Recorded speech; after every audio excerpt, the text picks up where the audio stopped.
चाचा जी। क्या बुआ बबुआ का गठबंधन टूट गया इसलिए ये कह रहे हैं कि गड़बड़ हो गया? नहीं, बुआ बबुआ की वो तो ऊंचे उनकी काम है, लेकिन माननीय अखिलेश यादव की बहू, उनके सगे रिश्तेदार भाजपा के मेंबर, इनके घर के लोग भाजपा में पदाधिकारी, और ये बता रहे हैं बसपा को कि बसपा डरी हुई है। बसपा को बता रहे हैं। जो बहन जी ने लखनऊ में बोला था कि जो लोग कह रहे हैं कि बसपा, माननीय बहन जी ने भाजपा की बड़ाई किया था, जो काम करेगा वहाँ भाजपा और बसपा की बात नहीं है। बहन जी ने इस बात पे कहा था, अखिलेश यादव उनकी सरकार जब थी तो जो वहाँ इको गार्डन था माननीय कांशीराम साहब का, वहाँ वहाँ टिकट का जब पैसा आता था, सपा के लोगों ने सारा पैसा डकार गए। जब भाजपा की सरकार जब आई तो माननीय कांशीराम साहब कि जो इको गार्डन था, जितने बहुजन समाज की जितने वहाँ पार्क बने थे, उन जो टिकट का पैसा आता था, उसी टिकट के पैसे से, वो अपने निधि से पैसा नहीं खर्च किए भाजपा वाले, उसी टिकट के पैसे से, उस पैसे के हम वो जो जितने महापुरुषों का जो गार्डन बना था, पैसा खा लिया आपने अपनी सरकार में। मायावती जी कह रही हैं। अभी आपने टिकट के पैसे का बात किया है, पहले जनता से आप पूछिए टिकट के लिए पैसा कौन लेता था? जिसकी थैली होगी भारी वो हाथी की करे सवारी, जिसकी थैली सबसे वजन होती थी, भारी होती थी, वही हाथी का टिकट लेके आता था। आप चाहे जितने बड़े समर्थक कार्यकर्ता हो, चाहे जितने बड़े जमीनी कार्यकर्ता हो, चाहे जितने बड़े नेता हो, अगर आप 50 लाख रुपए दे रहे हैं और सुबह अगर पंडित जी 51 लाख रुपए लेके चले गए तो सुबह बसपा का टिकट इनका हो जाता था, मेरा टिकट कट जाता था। बसपा तो पैसे से टिकट देती थी। बसपा की क्या मैं वो टिकट की बात नहीं कर रहा हूँ, ये ईर्षाद्वेष की बात कर रहे हैं। मैं ईर्षाद्वेष किसी भी सरकार में होती है। पार्क का जो सरकारी बजट होता है, इको पार्क का जो सरकारी पैसा होता है, जो 10 रुपए 20 रुपए लोग जाते हैं वहाँ दृश्य देखने जाते हैं, 10-5 रुपया वहाँ टिकट जो होता है, प्रवेश पत्र जो प्रवेश, उसका पैसा आपकी सरकार ने डकार लिया था। आप आरोप लगा रहे हैं कि पार्क का पैसा खा लिया गया। 2008 में वहाँ एक स्पोर्ट कॉलेज था, उसको तोड़ के और अम्बेडकर पार्क बनाया गया। उसके बाद बसपा पार्टी ने कोई ऐसा स्टेडियम बनवाया जो खिलाड़ी जो खेल खेलते हैं उनके बच्चे को भविष्य के संवारने का कोई काम किया? ऐसा कोई काम किया हो तो आप बताइए। और ये टिकट खा लिया, इसका पैसा खा लिया, उसका पैसा, प्रोपोगंडा मत फैलाइए। मैं इस बात के लिए कह रहा हूँ, जो कह रहे हैं कि वो बड़ाई कर रही है, तो उन बहन जी ने ये बोला था कि इस काम करने के लिए मैं वर्तमान सरकार को बहुत बहुत जल्दी करें, समय निकल रहा है, बस 5 मिनट समय। मैं ये मैं अब आऊंगा, समय नहीं है, समय दोबारा पूछ लेना, दोबारा विधानसभा मैं दोबारा आऊंगा आपके पास, दोबारा पूछूंगा, क्योंकि मैं विधानसभा पे आ रहा हूँ। अभी आपने देखा इन लोगों का कि बसपा और भाजपा जो है ये समाजवादी पार्टी, आप कैसे लाएंगे विधानसभा में अपना कैंडिडेट भिनगा विधानसभा में, क्योंकि हमेशा आप राजा चंद्रमणि कांत सिंह के बाद आपके लिए सूखा पड़ा हुआ है। मैं अभी किसी कैंडिडेट के बारे में नहीं बोलूँगा, क्योंकि ये काम शीर्ष नेतृत्व का है। लेकिन ये हम जरूर कहेंगे कि हमारे विधानसभा भिनगा को भी एक बार ऐसा इस बार नेतृत्व मिलेगा और यहाँ से कमल खिल के जाएगा। और इसके लिए पार्टी के संगठन के लोग, हम लोग जो धरातल से जुड़े लोग हैं, ये सब इस पे गहन विचार करेंगे और यहाँ से जमीनी स्तर से कमल खिलाएंगे। इस बार योगी जी की सरकार पुनः बनने वाली है, काफी लॉन्ग टाइम तक चलने वाली है, और ये मेरा वादा ही नहीं है, मेरा विश्वास भी है। क्या कहना चाहेंगे? जैसा कि लोग कह रहे हैं कि विधानसभा में लोकल प्रत्याशी नहीं मिल रहा है, आ रहे हैं, कांग्रेस के पास भी आएंगे, चिंता ना करो। आप तो दरी और झंडा लेकर घूमिए, क्योंकि आप जवाब दीजिए। पहली बात तो सबसे पीछे हमें कर दे, सबका इतना हो और मेरा नंबर है तो जो है आपका समय हमने पहले जो पूछा हूँ कि मेरे बिरादरी के लोग, जो मैं पर्सनल जात का हूँ कसौंधन, क्या भाजपा को वोट नहीं देते हैं? जातिवाद मैंने क्यों नहीं? आप एक लंग कहते हैं हिंदू मुस्लिम सभी बहुत सही सवाल आपने किया है। अगर कसौंधन का कोई प्रमाण पत्र किसी का बना रहा था तो सामान्य में हूँ या पिछड़ी में हूँ, पहले ये बीजेपी से मुझे जवाब चाहिए। और दूसरी बात तो ये आप दरी बिछाने की जो बात कर रहे हैं, मैं जमीन पे मैं काम करता हूँ, जमीन पे काम किया हूँ, जमीन पे काम करूंगा और सबको संगठित कांग्रेस पार्टी से उम्मीदवार आएगा। अरे सबे अपना अपना झंडा बोल दिए, लेकिन रियल यही होगा कि इस बार जो है कांग्रेस के राहुल गांधी प्रधानमंत्री बनेंगे। और ये देखना, मैं ऊंची आवाज में नहीं बोलता हूं, लेकिन गर्व से कहता हूं इस बार बनेंगे और देख लेना। हाँ बनेंगे, जैसा कि राहुल गांधी प्रधानमंत्री बनेंगे। विधानसभा आपके लिए सूखा पड़ा है, आप लोगों के लिए कैसे लाएंगे? मैं आपके चैनल के माध्यम बनिया भी समझ चुकी है कि मुझे राष्ट्रीय समाज सेवा हिंदू आर्मी यूज किया जाता है। ये बताना चाहूँगा, भाई साहब ने कहा कि जिन लोगों के मदरसे, मस्जिद या घर गिराए गए, सपा सरकार अगर चाहती तो उनके कागजात तैयार करवा सकती थी, बिल्कुल तैयार करवा सकती थी। क्यों नहीं करवा सकती थी? जब भगवान श्री कृष्ण की जन्मस्थली को कब्रिस्तान के रूप में दर्ज करवाया जा सकता है, तो एक गरीब के आशियाने को किसने कब्रिस्तान दर्ज करवाया? माननीय अखिलेश यादव जी के कार्यकाल में अभी उस पे जांच चल रहा है, हाई कोर्ट में मुकदमा रिट दायर हुआ चल रहा है। गुमराह किया गया है। मुस्लिमों को इस तरीके से गुमराह किया गया है। एक मिनट मैं पूछा कहाँ पे, कहाँ की बात? ये इलाहाबाद बेंच में, लखनऊ बेंच में नहीं, इलाहाबाद लखनऊ बेंच में हाई कोर्ट में मुकदमा चल रहा है, जिसपे फैसला भी आया है। फैसला आया है कि तहसीलदार का जो नामांकन किया गया है, दाखिल खारिज उसके नामांतरण किया गया है, उसको पुनः राम कृष्ण जन्मभूमि के रूप में दर्ज किया जाए।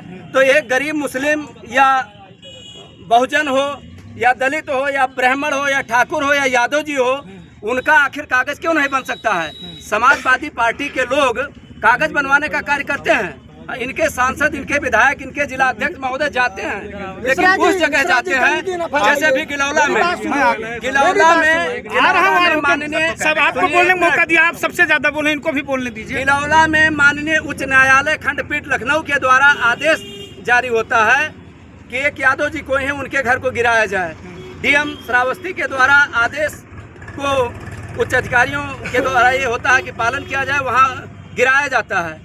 लेकिन इनके सांसद, जिला अध्यक्ष महोदय वहाँ जाते हैं, बहुत एक बच्चे को छोटे से मीडिया के सामने खड़ा करके रोना शुरू करते हैं। 2 दिन के बाद कोई वर्मा जी पत्रकार हैं, जाते हैं, पता लगता है कि 2 लोगों का जबरदस्ती, वो यादव जी 2 लोगों का जबरदस्ती घर कब्जा करके बैठे हुए हैं। अब ये बताइए, अगर आप दूसरे के घर को कब्जा करेंगे, वो बेदखली में, कहाँ की घटना है? आप गिलौला की अभी 4 दिन 5 दिन पहले न्यूज चल रही थी। वो यादव जी के यहाँ जिला अध्यक्ष जी सरबजीत यादव जी और राम श्रवण वर्मा जी गए थे। एक छोटे से बच्चे को मीडिया के सामने रो रहा है कि हम कहाँ गुजारा करेंगे, क्या करेंगे। अगर आपके कोर्ट में बेदखली का मुकदमा होता है, कोर्ट ये आदेश करती है कि इन्होंने हमारी जमीन को फर्जी तरीके से कब्जा किया है और उस पर प्रशासन बुलडोजर चलाता है, तो क्या सपा की सरकार विधवा विलाप करती फिरेगी? तो विधवा विलाप मत करिए, दूसरे की जमीन और घरों को कब्जा करना छोड़िए, और जो पहले तानाशाही आप लोगों की चलती थी वो नहीं चलेगी। इस बार हमारे यहाँ 289 विधानसभा में भाजपा की सरकार बनेगी। मिश्रा जी, थोड़ा जनता से बात कीजिए। जनता से मैं बात करूँ। हाँ, क्या कहना चाहेंगे बाबा? हम चाहे थे कि बाबा आए जाएं, बस एक बेर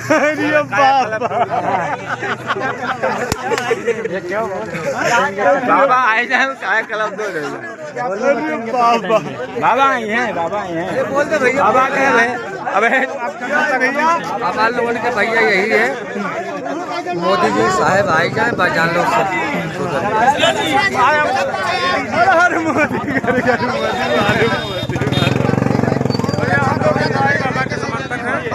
मैं पंकज पाठक और ब्राह्मण समाज से हूँ।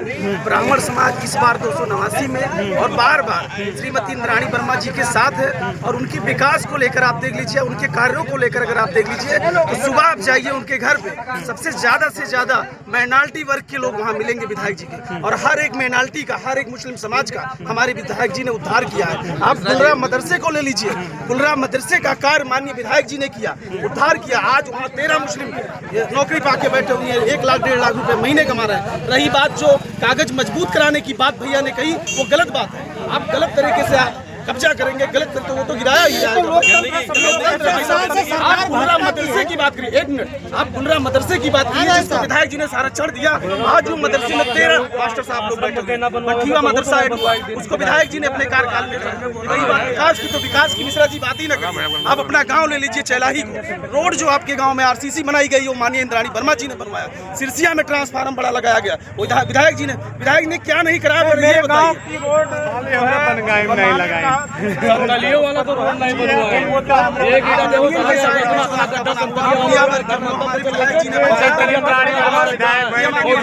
प्रदेश स्तर की बात नहीं करता हूँ, मैं सिर्फ विधानसभा स्तर की बात माननीय इंद्राणी वर्मा जी नहीं ज्यादा अब समय नहीं है, बाद में फिर विधानसभा जीतने जा रही है। अगर सरकार आई तो मिनिस्टर के रूप में समाजवादी पार्टी मुस्लिमों की हितैषी नहीं है। अगर कोई मुसलमान भाई ये लगता है कि वो समाजवादी पार्टी को इसलिए सपोर्ट कर रहे हैं तो वो हितैषी नहीं है। अगर उसने अच्छा ही किया होता तो आज मुस्लिम क्यों रहे हैं? भाई मुस्लिमों में बोलने की और सोचने की और क्वेश्चन करने की क्षमता जागी है शिक्षा के आधार पर। जब लोग शिक्षित होंगे तो क्वेश्चन जरूर करेंगे। मैं विधानसभा की बात नहीं कर रहा हूँ, हमारी जो विधायिका जी हैं, विधायिका जी का बहुत मजबूती पकड़ है, वो सबको सर्वभाव लेके चलती हैं। लेकिन मैं प्रदेश स्तर की बात करूँ तो अखिलेश जी के नेतृत्व में मुस्लिम भाई सुरक्षित नहीं है। मैं इस बात को फिर से मैं कह दूँ, यहाँ पे जितने मुस्लिम भाई सब जानते हैं मुसलमान भाई को गुमराह किया गया है। सबका साथ सबका विकास अगर किसी ने किया तो भारतीय जनता पार्टी ने किया। भाई कह रहे हैं कि अगर गलत तरीके से मस्जिद मदरसा अगर बनाया जाएगा तो गलत है। तो जो भी भिनगा के अंदर गिराया गया 2017 में अखिलेश साहब सीएम थे, समाजवादी से पहले अखिलेश साहब से योगी बाबा पहले नहीं आए थे। अगर ये मानते हैं कि ये गलत था, गलत तरीके से है, तो उसको सही जगह से ये लोग शिफ्ट क्यों नहीं कराए और इन्होंने आवाज क्यों नहीं उठाया कि मुस्लिम समाज गलत जो है ये गलत जगह बनाया। पहले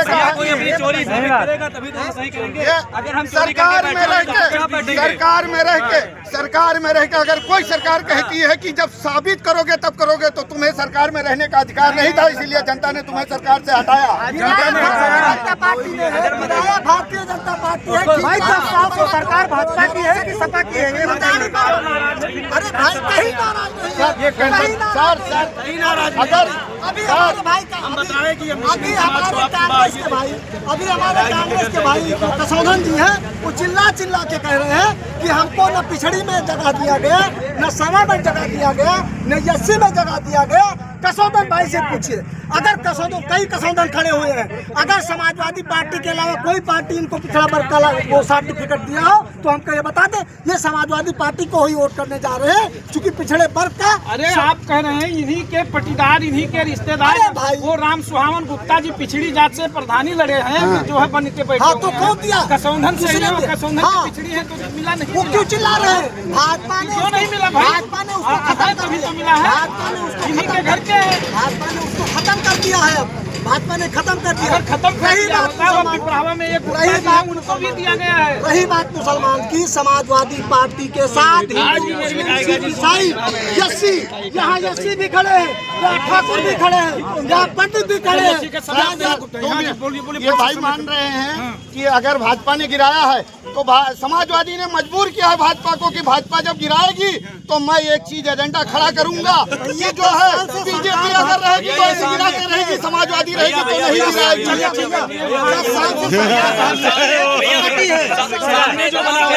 गिराएगी। रोजगार मिलता था, ये गिराने के बाद और सबसे ज्यादा मुस्लिम को सम्मान मिला है तो अखिलेश यादव भी ने दिया है। पार्टी कहती कि मैंने विकास किया, यहाँ पे कौन विकास किया? आप साइकिल तो खड़ा हुआ तो आप खुद ही अंदाजा लगा सकते हैं कि भिनगा विधानसभा का मुद्दा ये मुद्दा कहाँ चला जाता है, गरमागरम मुद्दा है। और अगर इसको देखना है बराबर आप जनपद श्रावस्ती और तमाम विधानसभा के सर्वे हैं, अगर आपको देखना है इसी प्रकार से गरमागरम माहौल चुनावी मुद्दों को जिस प्रकार से बेहतर तरीके से आप दर्शकों देख सकते हैं, क्योंकि समय आज ज्यादा हो चुका है, क्योंकि काफी गर्मा गर्म माहौल था। और इस माहौल में आपने देखा होगा कि क्या माहौल है और किसके प्रति लोगों का रुझान है। और 2027 तो भी 8 महीने हैं, क्योंकि तमाम लोगों का जो आरोप प्रत्यारोप लगता है, क्योंकि लोकतंत्र है, लोगों को लगाने का आरोप है। समाजवादी पार्टी, बसपा, कांग्रेस और जो है भाजपा के तमाम लोग हैं। सबसे बड़ा सवाल पूछा गया कि बसपा क्या यहाँ लोकल कैंडिडेट नहीं ढूंढ पा रही है? क्या इंद्राणी वर्मा का तोड़ बीजेपी के पास नहीं है? क्या 2017 की पुनरावृत्ति इस समय हाजी दद्दन खां 2027 में करेंगे? क्योंकि बसपा से मोहम्मद असलम रानी भिनगा से विधायक हुए थे। तो दर्शकों इसी के साथ बने रहें और चैनल को सब्सक्राइब करते रहें, देखते रहें विराट न्यूज़ 24 लाइव चैनल। धन्यवाद, नमस्कार।